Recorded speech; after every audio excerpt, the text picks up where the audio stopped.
Linis tayo mga idol. Dahil ang dumi oh. Kakalat. Maglinis tayo. Panatilihin natin yung kalinisan ng sasakyan. Ano nga ba to? Ayan.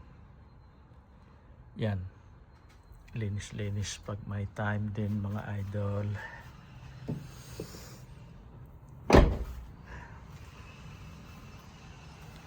Wow! Ang ganda sa labas. Doon yung araw. Mga kapitbahay ko dito. Babaguhin namin yung landscape dito mga idol.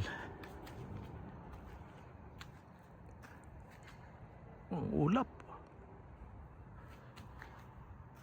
Dito tayo at maglinis muna tayo mga idol.